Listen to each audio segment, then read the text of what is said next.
அடுத்த கூட்டம் வருகிற 17 அன்று கொளத்தூரில் நடைபெறவிருக்கிறது. இதே திராவிடர் விடுதலை கழகத்தின் சார்பில் நான், தோழர் மைனர், தோழர் மில்டன், தோழர் சத்யா ஆகியோர் இங்கு பேசவிருக்கிறோம். அனைவரும் அங்கும் வருகை தந்து சிறப்பிக்குமாறு அனைவரையும் கேட்டுக்கொள்கிறேன்.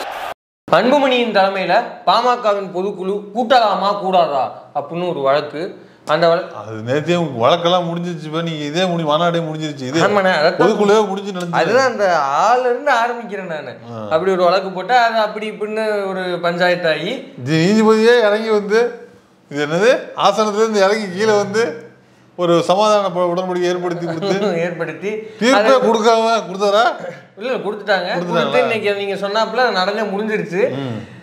எப்படி இந்த பஞ்சாயத்து ஆரம்பிச்சதுல இருந்து ஒரு காமெடியோ, இன்னைக்கு பொதுக்குழு ஆரம்பிச்சதுல இருந்து பொதுக்குழுல பேசுனதுல இருந்து முடிஞ்சது வரைக்கும் ஒரே ஃபன்னாக இருக்கிறது. என்னடா எவ்வளவு சீரியஸான மேட்ரு. சீரியஸா எவ்வளவு யார ரெண்டு ஒரு என்னது ஒரு தர்ம யுத்தம் மாதிரி நடந்துட்டு இருக்குது. என்னடா காமெடி பண்ணி உனக்கு? காமெடி பூரா காமெடியா தான் இருக்குது. என்ன காமெடி இது வந்து பாமக பொதுக்குழு பாவங்கள்.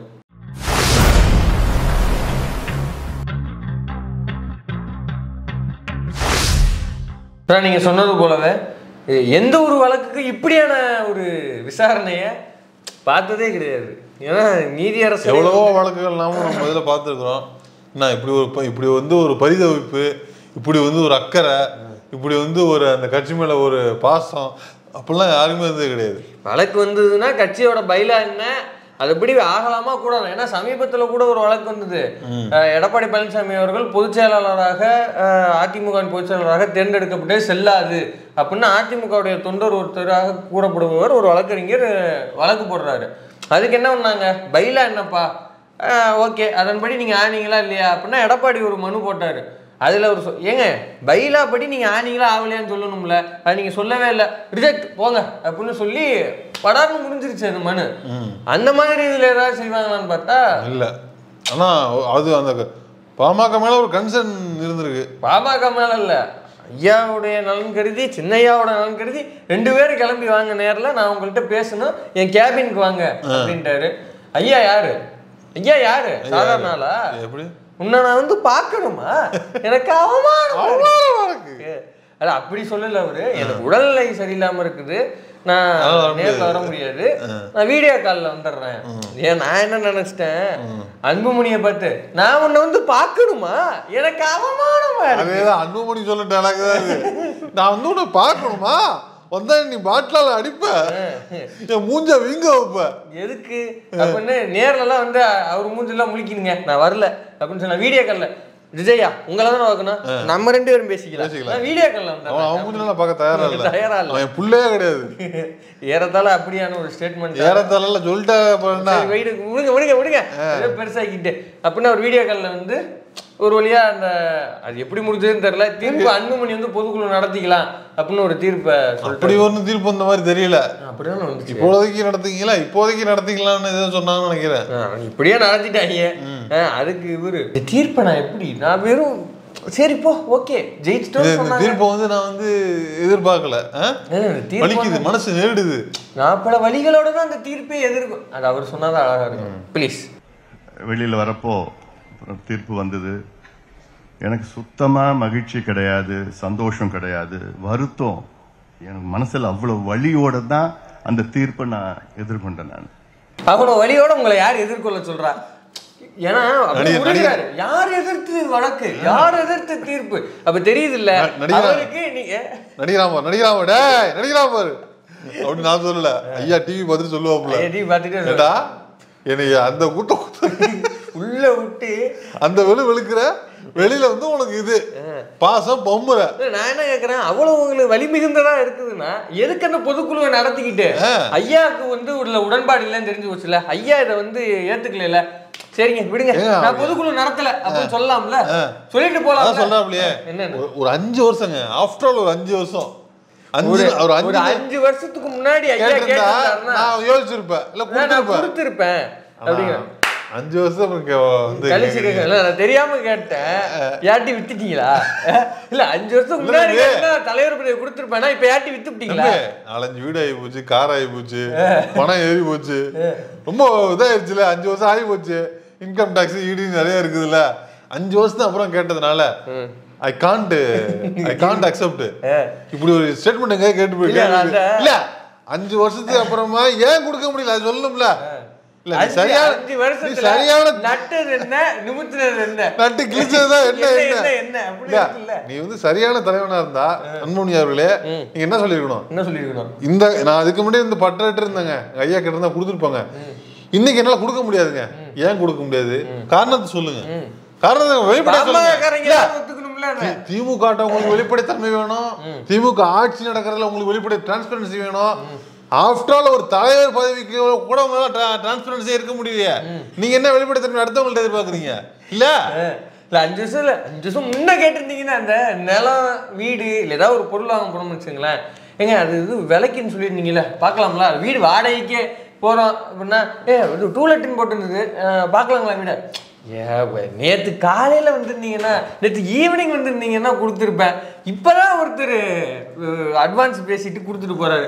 அந்த மாதிரி சொல்றாரு, இப்பதான் பாஜக வித்தேன், இப்பதான் வன்னியர் மக்களை பாஜக அடகு வச்சேன், இப்ப வந்து ஐயா கேட்கிறோம். 5 வருஷத்துக்கு முன்னாடி கிட்ட இருந்தாருன்னா அப்படியே அறுத்து குமிச்சிருப்பேன் ஐயாக்கு. என்னையா ஆர்குமெண்ட் இதெல்லாம்? அது மட்டும் இல்ல, பேசும்போது ரொம்ப பவ்யமா ரொம்ப ஒரு பாரத்தோட ஏதோ மனசுல ஏதோ வலி இருக்கிற மாதிரியே இன்னொரு காமெடி பண்ணாரு பாருங்க. அதாவது சேர் ஒண்ணு ஓட்டிருக்காங்க, அது ஐயாவுடைய சேர், அது ஐயாக்காகவே போட்டிருக்கோம். ஐயா இல்லாம அவர் நல்லா பெர்ஃபார்ம் பண்ணுவார். காட்டுங்க ப்ளீஸ். நான் சொல்லியிருக்கின்றேன், ஐயாவுடைய நாற்காலி நிரந்தரமான ஒரு நாற்காலி ஐயாவுக்கு. ஐயாவுடைய நாற்காலி இது. ஐயா எப்போனா இங்க நாற்காலிக்கு வரலாம், நிச்சயமாக வருவார் என்ற நம்பிக்கை எனக்கு இருக்கிறது. இல்ல இதெல்லாம் எனக்கு ஒப்பல, எனக்கு ஒப்பவே இல்ல.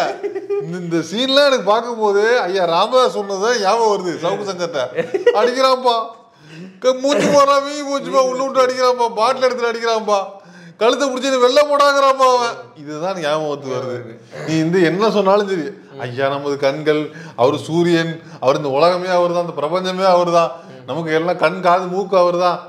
எனக்கு நம்பிக்கை இல்லை. எனக்கு வந்து அவர் புலம்புனதுதான் ஞாபகம் வருது இல்லையா? நேத்தி கூட சொல்றாரு, பதவி வெறி, அதிகார வெறி, இன்னொரு பானாவை சேர்த்துக்க, புரியுதா? அதுக்கு அது என்ன பானாவா இருக்கும் நீங்க சொல்லுங்க. கீழே பணவெறி, அவருக்கு பூரா வெறி தான். பணவெறின்னு சொல்ல, பானா வெறி தான். அது என்ன நீங்க சொல்லுங்க, என்னங்கிறது நீங்க சொல்லுங்க. ஒரு பாட்டில் வெறியா இருக்கும்.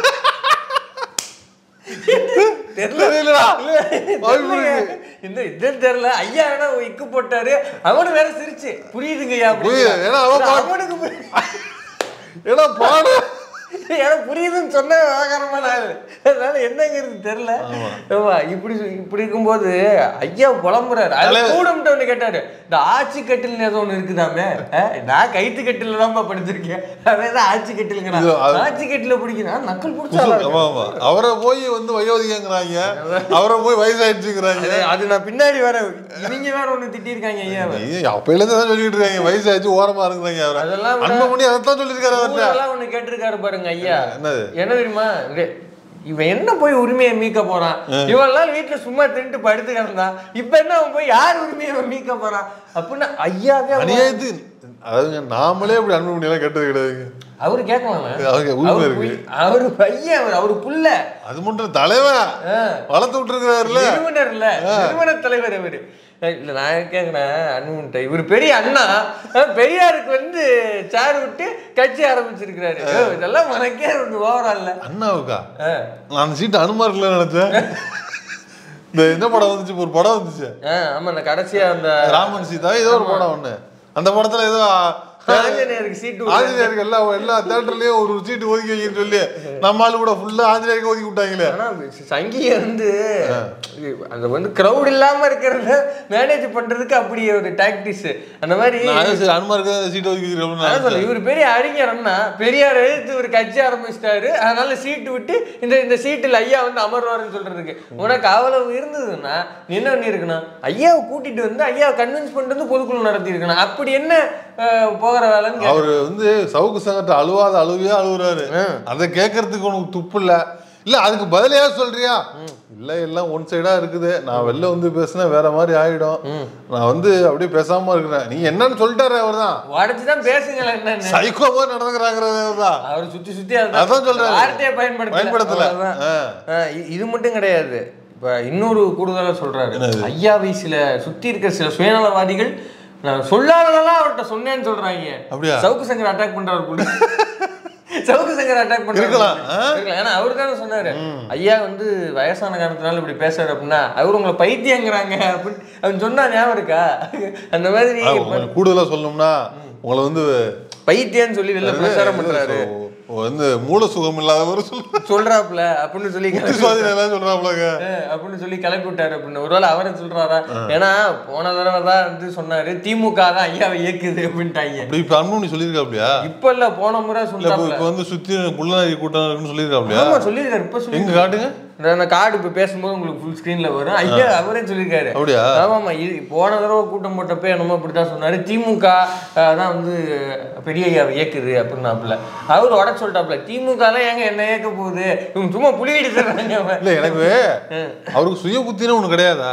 நான் கேட்கிறேன், ராமதாஸ் அவர்களுக்கு 80 வயசு ஆகுது, அவரை போய் புத்தி இல்லாதவரு 4 பேர் ஏற்கிறாங்க. ஏன் அவருக்கு அரசியல் லைஃப் என்ன 50 வருஷம் அரசியல் வாழ்க்கையில வந்து அவரை போய் சுய புத்தி இல்லாதவர் சொன்னா ஒத்துக்க முடியுமா? திலகபாமா தான் சொல்றாங்க. திலகபாமாவா? ஆமா. Sitting MLA Thilagabama. Sitting MLA தெரியாதா? இப்ப பாக்குறீங்களா? சிலர் தூண்டுதல்களால் நடத்தப்படுகிறது. ஐயாவின் வயோதிகத்தை பயன்படுத்தி கொண்டிருக்கிறார்கள். நாங்கள் ஐயாவை கையேந்தவும் அரவணைக்கும் நாங்கள் காத்திருக்கிறோம்ங்கிறதா. கேட்டீங்களா?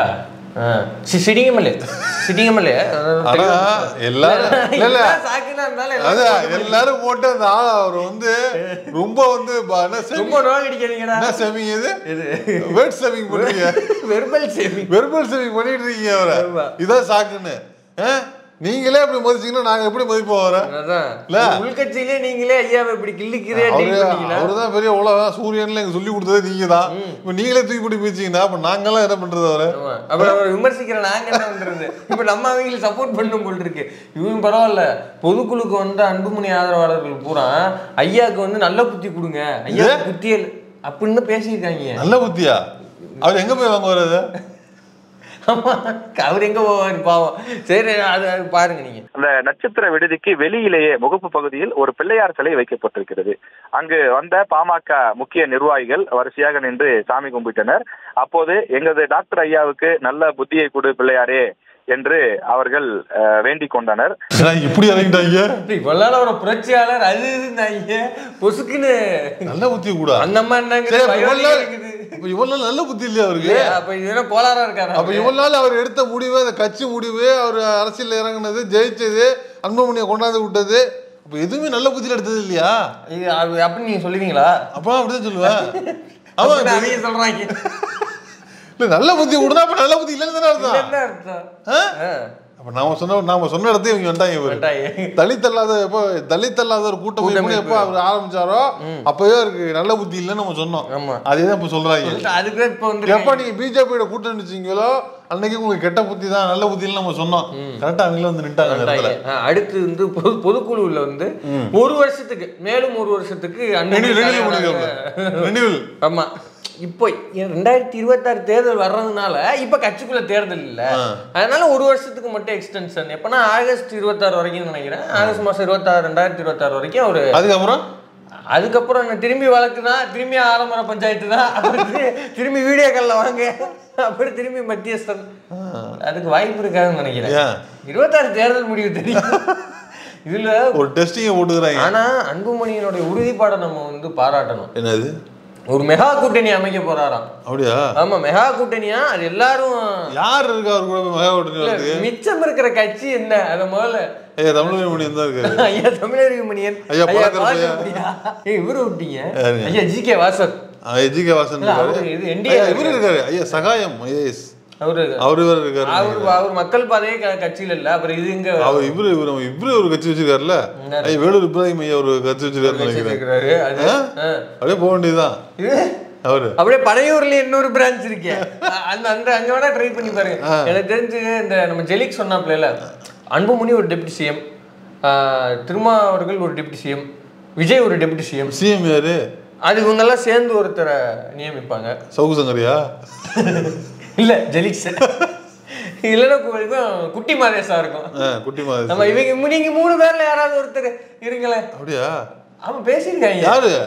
ஜெலிக்ஸ் சொல்லியிருக்காங்க. இப்படியாவா? இப்படி ஒரு அலையன்ஸ் ஃபார்ம் பண்ணலாம், ஒருவேளை இப்படி ஒரு மெகா கூட்டணியா அப்படிங்கிறது தெரியல. ஆனா இந்த கூட்டணி அமையுமான்னு தெரியல. ஆனா கண்டிப்பா ஐயா பழகிருப்பு ஐயாவும் இவரும் தமிழக மணியனும் கண்டிப்பா உங்க கூட வருவாங்க, நான் உறுதியா சொல்றேன். ஆமா, அதனால நீங்க வந்து நின்று காட்டுங்கள், வென்று காட்டுங்கள். கலஞ்சி சேர்த்துங்க. அவரு கட்சி வச்சிருக்காப்ல. ஐயோ, அவரு பயங்கரமான அவரு இயக்கம் வச்சிருக்காரு, அதையும் நீங்க சேர்த்து. நாக்குப்பூச்சி கட்சி இருக்குது. நாக்குப்பூச்சி கட்சி, ஆமா. சத்திய சர்பல படையா, அது ஏதோ ஒரு படை, அது வேற இருக்குது. Okay okay. ஆமா, அது அந்த மாதிரி நிறைய ஆப்ஷன்ஸ் இருக்கு. கண்டிப்பா நல்லா நீங்க பயன்படுத்திக்கணும். மக்கள் வந்து நீங்க செஞ்சு கொடுக்கணும் நீங்க. ஆனா என்னதான் வந்து ஐயாவை எதிர்த்து இவங்க எல்லாம் பேசினாலும் ஐயாவை அவங்க மனசுல இருந்து மூளையில இருந்து அவங்களால எடுக்க முடியல.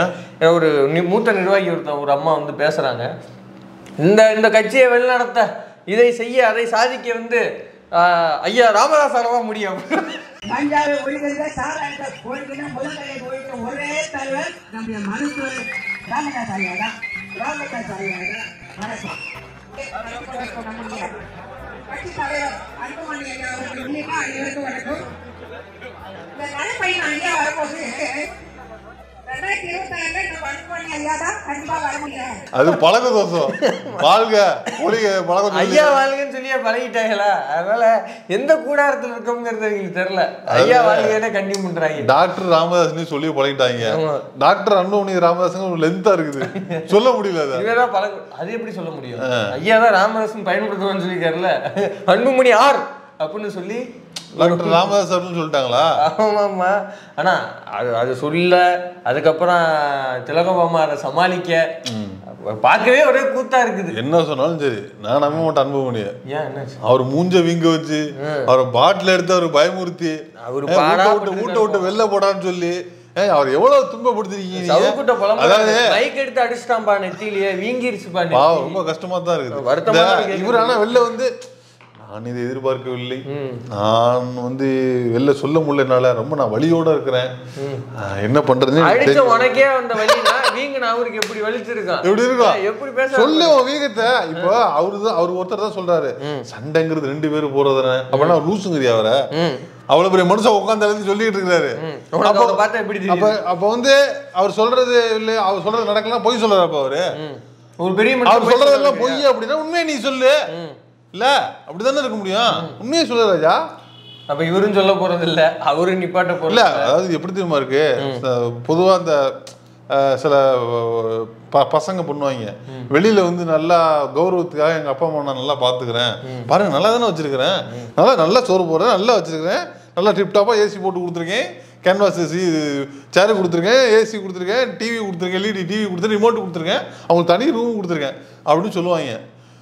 அவன் சொந்தக்காரன் விட்டு வெளில போடும்போது உள்ள விட்டு குவா குத்தி பாட்டில் அடிக்கிறது, சோறு கொடுக்காம இருக்கிறது, அந்த மாதிரி எல்லாம் சில பேர் பார்ப்பாங்க. அந்த மாதிரி நிலைமையில ஐயா இருக்காரோன்னு எனக்கு தோணுது. தயவு செஞ்சு அவரை காப்பாத்துங்க யாராவது. எடுத்துட்டு பார்ப்போம். அவர் வேற ஒரு பொதுக்குழு கூட்டியிருக்காரு, இந்த பொதுக்குழுக்கு அவர் ஒரு மறுப்பு வேற சொல்லுவாரு, இன்னும் என்னென்னலாம் அவர் செய்ய காத்திருக்காருங்கிறத பொறுத்துட்டு பார்ப்போம்.